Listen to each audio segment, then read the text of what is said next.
بسم الله الرحمن الرحيم الحمد لله رب العالمين والصلاة والسلام على سيدنا محمد أشرف المرسلين. حياكم الله طلابي الأعزاء ومرحبا بكم وسهلا في حلقة خاصة. Un épisode très spécial du podcast Rasana avec le grand professeur Mohamed Habib Idriss. Marhaba Mohamed.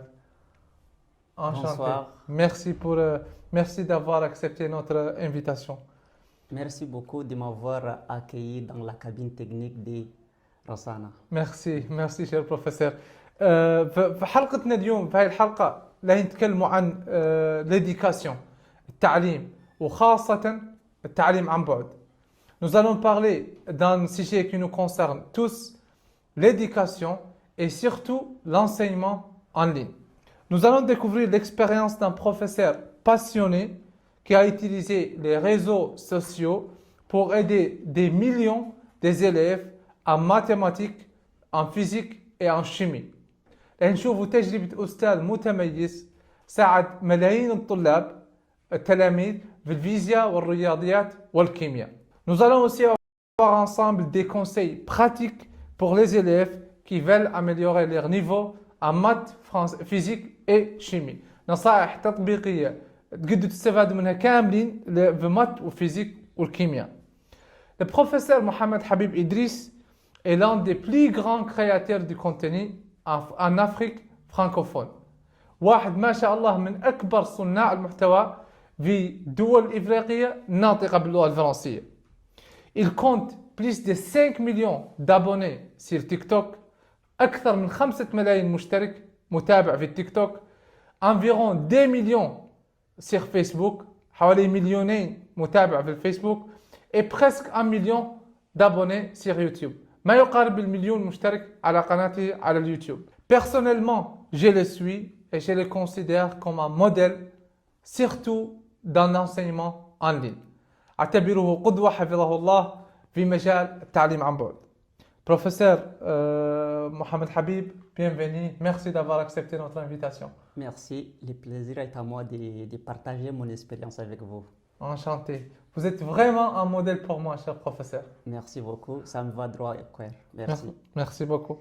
Est-ce que, cher professeur, vous pouvez commencer avec une présentation brièvement de votre parcours éducatif et votre expérience dans le domaine de l'enseignement en ligne? Bien, merci de m'avoir accordé la parole.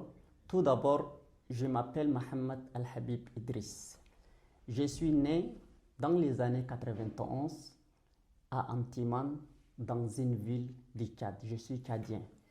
J'ai suivi mes études secondaires au Tchad ainsi que les études universitaires. Je suis titulaire d'une ingénierie en génie chimique option raffinage de pétrole.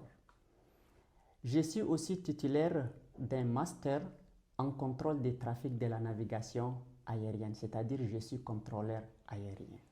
Ce qui est vraiment bizarre, je suis loin du monde de l'éducation, mais je me retrouve actuellement en tant que professeur de mathématiques. Alors, c'est juste ma passion pour les maths qui m'a juste conduit pour créer des contenus en ligne. Voilà ce que c'est Mohamed Al-Habib Idriss. Très bien. Merci beaucoup, cher professeur. Je vous en prie. بالعربية تخرجت كمهندس في البترول. نعم، كمهندس لتصفية البترول. لتصفية البترول. بعد ذلك درست التحكم في الطيران في المغرب. نعم، بعد ذلك درست في المدارس الخاصة في نجمينا العاصمة تشاد. وسنة 2022 ذهبت إلى المغرب بمنحة من الدولة لنكون مراقب جوي. مراقب جوي. نعم.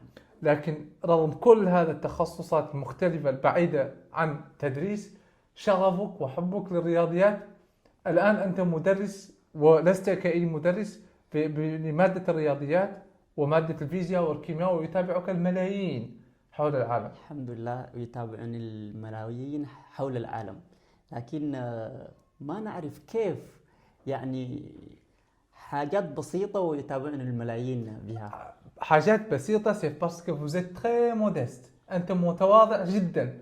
Merci beaucoup. Je suis un professeur, j'enseigne les mathématiques et j'enseigne la physique. Et lorsque je vois vos vidéos, je dis, mon Dieu, quand est-ce que je vais pouvoir faire quelque chose comme ça? Franchement, je ne savais pas que vous me suivez. Ah. Et aujourd'hui, j'ai passé toute ma journée à scroller sur vos vidéos. Tabarakallah. Vous faites des Jazakallah très khair. bons contenus. Je suis votre étudiant. Non, non, Je non, suis ne votre dites pas étudiant, ça. cher professeur. Je n'ai pas un profil pour être un prof de maths. C'est juste une passion que je partage. Masha'Allah, Voilà. Masha'Allah. Merci. Merci beaucoup. Pourquoi vous avez choisi YouTube et TikTok pour enseigner? لماذا اخترت اليوتيوب والتيك للتدريس؟ Bien, c'est une question pertinente. Mon aventure sur les réseaux sociaux a commencé en 2019, pendant le Covid-19. J'étais enseignant de physique chimie dans un lycée tchadien. Pendant le Covid, les écoles ont fermé leurs portes. Alors nous étions tous à la maison. Je me suis dit, pourquoi ne pas avoir un moyen de transmettre les messages même étant à la maison? D'où m'est venue l'idée de créer des vidéos et envoyer ces vidéos dans un groupe WhatsApp pour les élèves. Extraordinaire. Eh bien, je faisais ceci pendant le Covid-19 et un jour, je me suis dit, il fallait que je partage ces contenus sur Facebook, sur YouTube. Entre-temps, je n'avais pas du tout un compte TikTok. Et là, j'ai partagé ce contenu sur Facebook et beaucoup d'élèves ont interagi et ils disent que c'était très bien expliqué. Et c'était vraiment un plaisir pour moi. C'est là où l'aventure a commencé. Ma première vidéo YouTube date de 2019, derrière un tableau noir dégradé. Et quand je vois toujours cette vidéo, ça me donne vraiment l'envie d'aller à l'avant parce que c'était juste le début. Bien. Alors, TikTok, je n'étais pas vraiment sur TikTok. Je ne sais pas ce que c'est TikTok. Les gens utilisaient TikTok juste pour regarder des vidéos, des danses et autres. Et là, c'est en 2003 que j'ai ouvert un compte TikTok pour partager des contenus éducatifs. Voilà un peu comment j'ai commencé. Et jusqu'ici, je partage des contenus sur les réseaux sociaux. Très bien. Donc, كما نقول باللغة العربية مصائب قوم عند قوم فوائد. نعم. جاء كوفيد-19. نعم. أغلقت أبواب المدارس. نعم. استغليت هذه الفرصة لكي تقدم محتوى مصور على شكل فيديوهات. بدأت بداية متواضعة. صح. والآن ما شاء الله وصلت إلى هذه الأرقام بشيء ما شاء الله الكبيرة. نعم. تيك توك لم تكن مقتنعة به كوسيلة للتعليم. أعتقد أنه فيديوهات الرقص وفيديوهات القصيرة المضحكة. صح. لكن عندما شاركت محتواك أعجب الكثير من الطلاب أكيد. واستفاد منه الكثير. أكيد. جميل جدا. Selon vous, est-ce que l'enseignement en ligne est pour tous les profs et pour toutes les matières? En préparant pour cet épisode, je vous ai dit qu'il y a beaucoup, ici en Mauritanie, la révolution de l'enseignement en ligne vient de commencer il y a pas longtemps. Oui. Et en Rasana Academy, on était les premiers dans ce domaine. Oui. Mais il y a un an, on a vu beaucoup de sociétés qui s'intéressent à l'enseignement en ligne. Beaucoup de professeurs qui veulent commencer à faire des vidéos en maths, en physique, en anglais et en français. Quels sont les conseils que vous avez pour ces profs? Est-ce que c'est possible d'enseigner tout en ligne ou non? Et quels sont les conseils que vous avez? Merci beaucoup. C'est une question pertinente et ça vaut la peine vraiment de parler de ce qu'on appelle l'enseignement en ligne. Vous savez que le monde d'aujourd'hui tourne vers le digital. Beaucoup de choses sont en train de disparaître. Même les tableaux avec lesquels on écrit, on utilise les craies, sont en train de disparaître. Ah, voilà un exemple. Les tableaux qu'on utilise, des marqueurs, sont en train de disparaître. Maintenant, on utilise des Smartboard, des smartboards pour faire des contenus éducatifs. Alors, pour tous les profs qui sont toujours à la méthode classique, et je pense qu'un jour, ils n'auront plus rien à enseigner puisqu'ils doivent retourner vers le monde digital. Professeur, Oui, une minute pour juste pour traduire ce que vous venez de dire. oui. العالم الآن بدأ يتحول نحو الرقمي، الرقم. كل ما هو رقمي. نعم. الطريقة التقليدية في التدريس ستختفي. حتى السبورة التقليدية بالطبشور أو القلم ستختفي.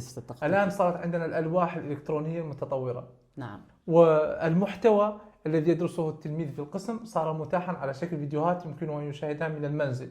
نعم. بالتالي رسالتك هي على كل أستاذ يجب أن يهتم بالتعليم الرقمي، التعليم عن بعد. نعم. Les profs, nos profs d'aujourd'hui doivent obligatoirement se tourner vers le numérique, vers le digital.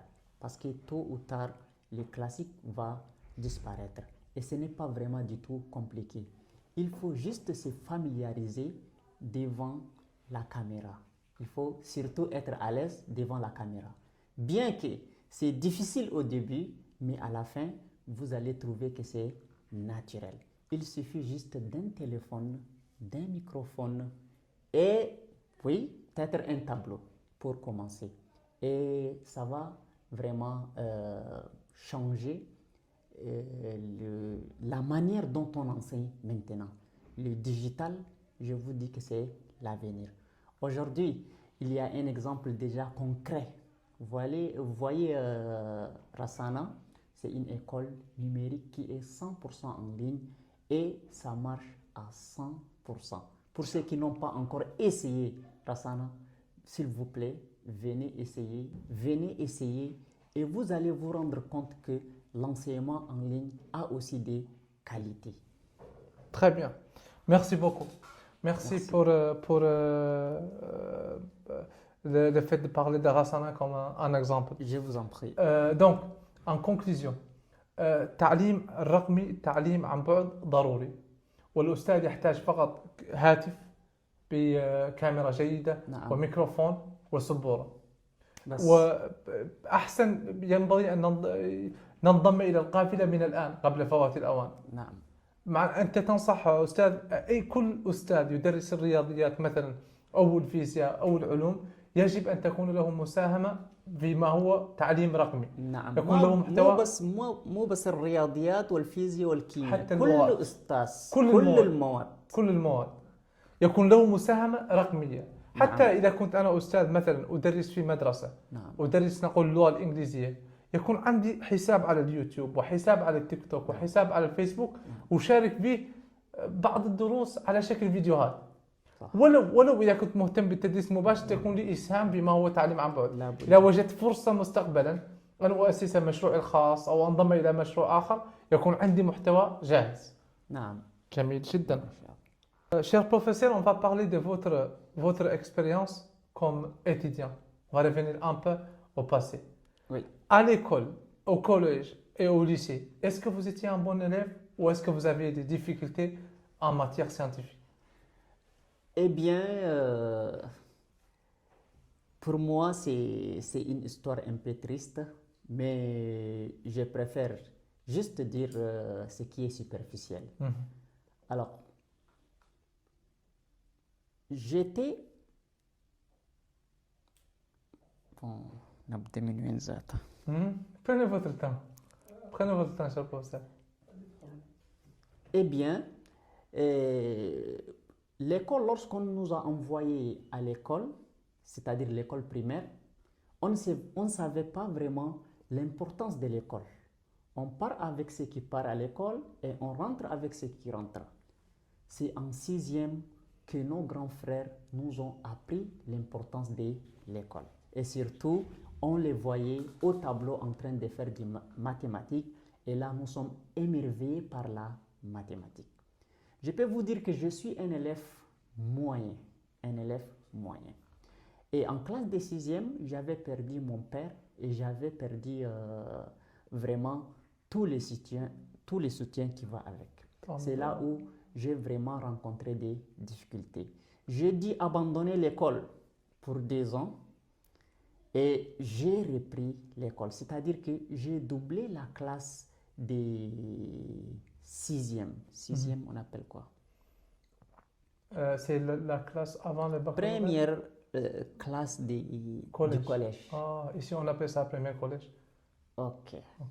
Donc, vous avez pris une pause de 2 ans à cause du décès de votre père. Voilà, j'ai pris une pause de 2 ans, pas vraiment à cause du décès de mon père, mais faute de suivi. Hmm, Il n'y a personne qui puisse me suivre. hmm. C'est pourquoi j'ai en fait doublé la classe des premiers collèges 2 fois. Hmm. Et là, à partir de la 5e maintenant, j'étais un élève régulier, je suis les cours et je suis vraiment passionné par les mathématiques depuis la classe de la 5e. Entre-temps, les livres se faisaient rares. Toutefois, j'ai emprunté des livres, je pars à la bibliothèque recopier d'exercices et je viens traiter ces exercices-là. Voilà. Et là, jusqu'en classe de la seconde, j'avais quitté le sud-est du pays pour aller au sud du pays, en fait, pour changer d'environnement et pour mieux étudier. Lorsque mes frères et mes parents me demandent qu'est-ce que tu veux devenir après le bac, ils pensaient que j'allais devenir médecin, ingénieur, architecte, mais je leur dis que je voudrais juste devenir enseignant. Tout le monde riait sur moi du simple fait que je devienne enseignant. Alors, lorsque j'étais en première, c'est-à-dire en classe de 6e, j'enseignais les élèves du brevet. Déjà, dans un Avant le lycée, baccalauréat. avant le baccalauréat, déjà, j'enseignais les élèves du brevet. Et pendant que j'étudiais aussi, je prenais des élèves des cours de perceptorat, c'est-à-dire des cours de soutien. J'aime toujours vraiment enseigner et transmettre les messages. C'est en fait ma passion. Bien que j'ai étudié le pétrole, bien que j'ai étudié l'aviation, Bien que vous êtes ingénieur déjà. bien que je suis ingénieur, mais je suis vraiment à l'aise avec l'enseignement. C'est pourquoi vous me voyez toujours dans les réseaux sociaux. Très bien. Voilà. Très bien. Merci beaucoup pour cette histoire inspirante, cher professeur. Cher professeur, les vidéos que vous faites, il y a des vidéos qui sont courtes, façon TikTok, comme votre fameuse vidéo racine carrée, de racine carrée, de racine carrée, de racine carrée. Racine carrée. Exactement, ou, Ok. ou la vidéo dans laquelle vous prouvez que 1 plus 1 est égal 3, Oui, avec une petite erreur pour les étudiants Oui. à découvrir. oui. Mais vous avez aussi des vidéos qui sont longues et qui traitent des sujets un peu compliqués. Ouais. Comme par exemple, j'ai vu récemment une vidéo qui est à peu près 1 heure, qui parle de l'étude d'une fonction, Oui, la domaine de définition, les asymptotes, la table de Exactement. variation, jusqu'à la courbe. oui. Comment vous choisissez les concepts à expliquer dans vos vidéos? Est-ce que l'idée, ça vous vient soudainement? Voilà, vous avez une méthode à suivre. Merci beaucoup.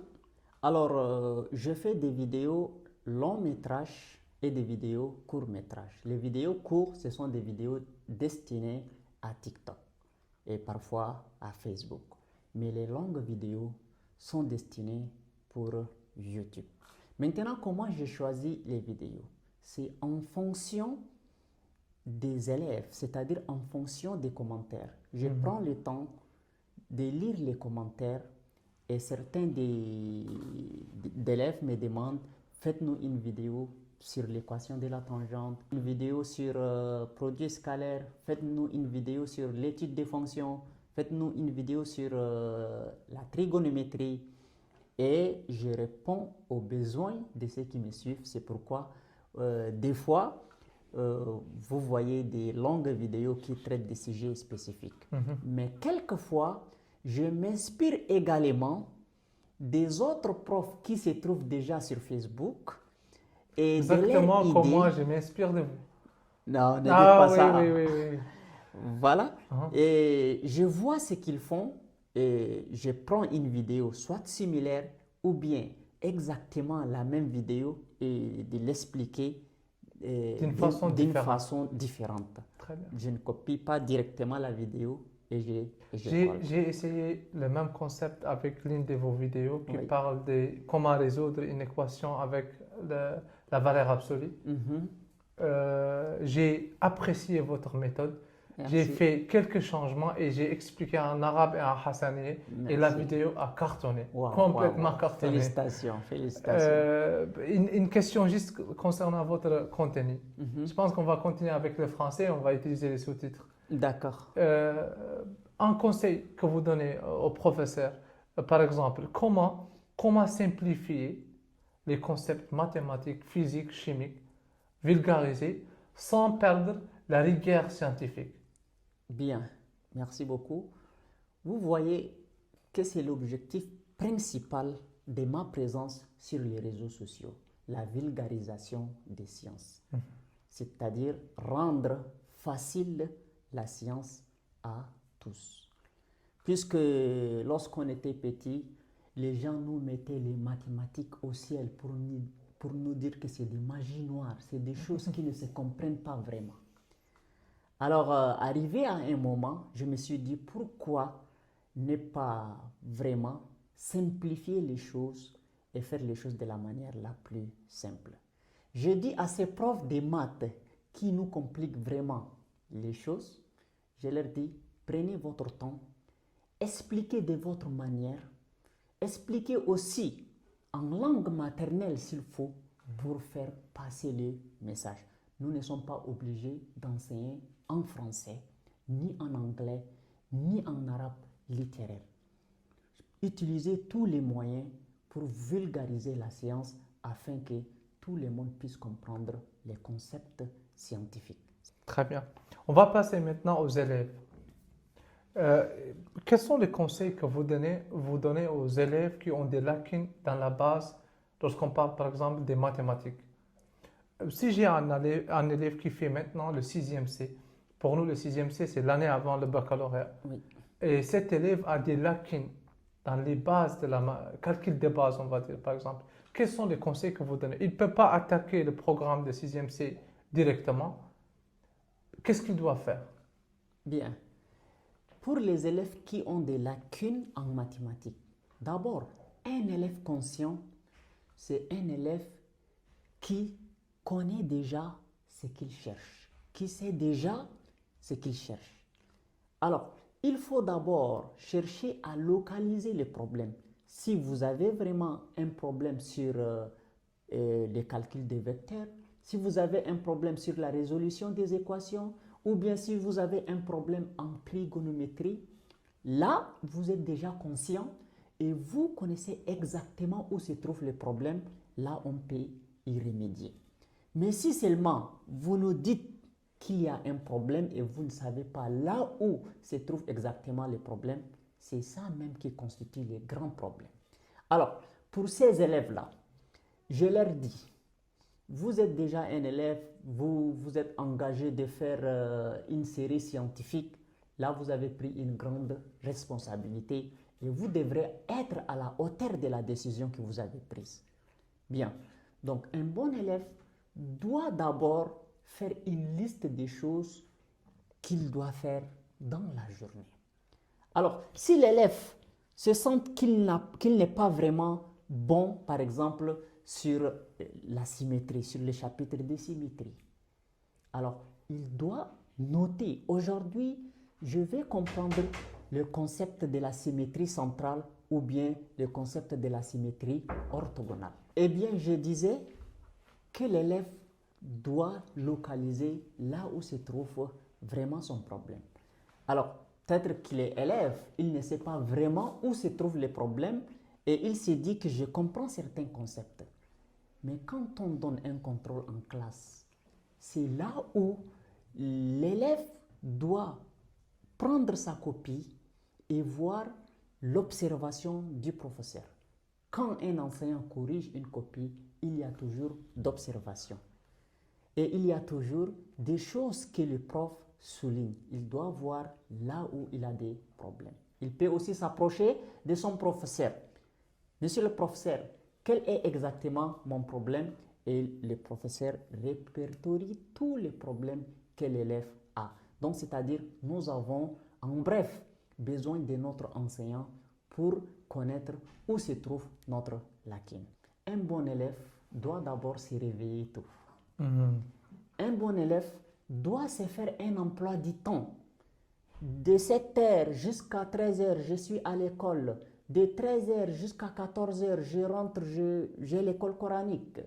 De 15h jusqu'à 18h, je fais des sciences naturelles. Je dois absolument traiter tel exercice.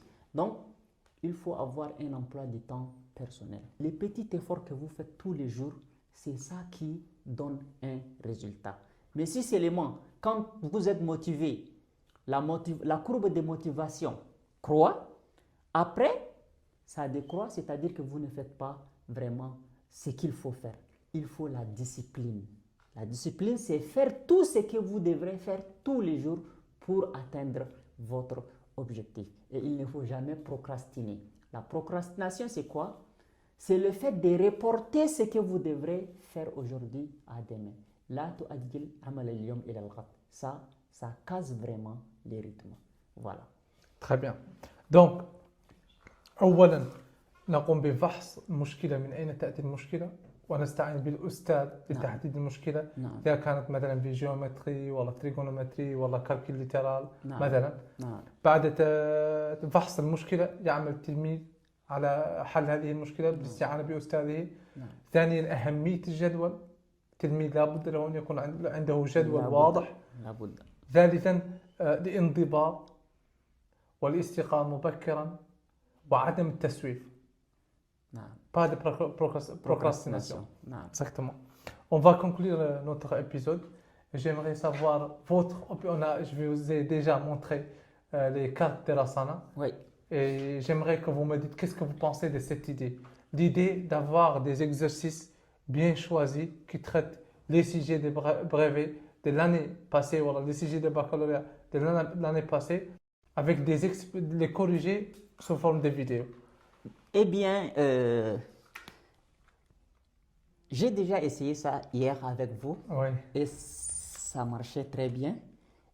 Et je suis impressionné par l'innovation que vous venez de faire. Alors, j'ai tiré une carte au hasard. Dans cette carte, il y a une question. Bon, un questionnaire, je voudrais dire. La première question, on dit l'aluminium est un métal qui ne résiste pas à la rouille. Deuxième option, qui résiste à la rouille. La deuxième question, la formule de l'aluminium est AlO3 et ainsi de suite. Donc, l'idée c'est de traiter d'abord l'exercice vous-même en tant qu'élève.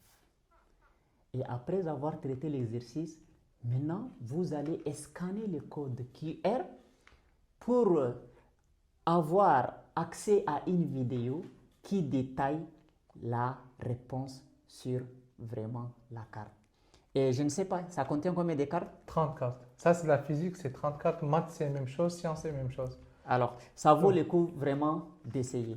Et Donc, déjà, quand vous avez 30 cartes et que c'est vous tout arrivez le programme. à traiter tous les exercices de 30 cartes, là, c'est assuré. On peut dire brevet en Poche. Voilà. Excellent. Merci. Excellent. Merci beaucoup, cher Merci. professeur. C'était vraiment un honneur. Je ne veux pas Merci. prendre beaucoup de votre temps. Merci. Un honneur pour moi en tant que professeur, mais aussi pour les gens qui suivent la Sana Academy, les étudiants. L'honneur est à moi. Vraiment, ça me fait plaisir Plaisir et bien. de m'accueillir dans la cabine de Terrasana. Merci beaucoup. Et ça me fait aussi plaisir quand vous me dites que vous me suivez depuis. Oui, et je Alors, vais continuer à vous suivre, cher il y a professeur. vraiment beaucoup On va essayer d'enseignants de qui trouver me des suivent. projets sur lesquels on bosse ensemble, Inch'Allah. Merci beaucoup. شكرا على الحمد الزيارة. لله. شكرا. وكان شرف كبير أن نعد حلقة معك من بودكاست رصانة. شكرا شكرا. كلمة ختامية، رسالة إلى التلاميذ الموريتانيين، الأساتذة الموريتانيين. كما ترى، Merci beaucoup. ونحن نحيي شعب تشاد وطلاب في تشاد والأساتذة وتشرفنا بالمعرفة. Shukran. Et puis, je n'ai pas vraiment calculé que je serais accueilli d'une façon vraiment chaleureuse ici en Mauritanie. Et je ne savais pas vraiment que j'ai beaucoup de fans en Mauritanie. Je remercie M. Aziz Dirassana. Je remercie aussi M. Elias de Boulogne al-Maram. de Boulogne al-Maram.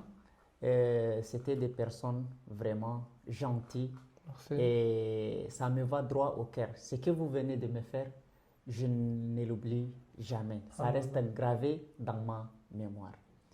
Et je dis aussi merci à tous les élèves de la République islamique de la Mauritanie. Et ça ne va pas certainement être la première visite. Très bientôt, je vous rendrai visite. Merci beaucoup.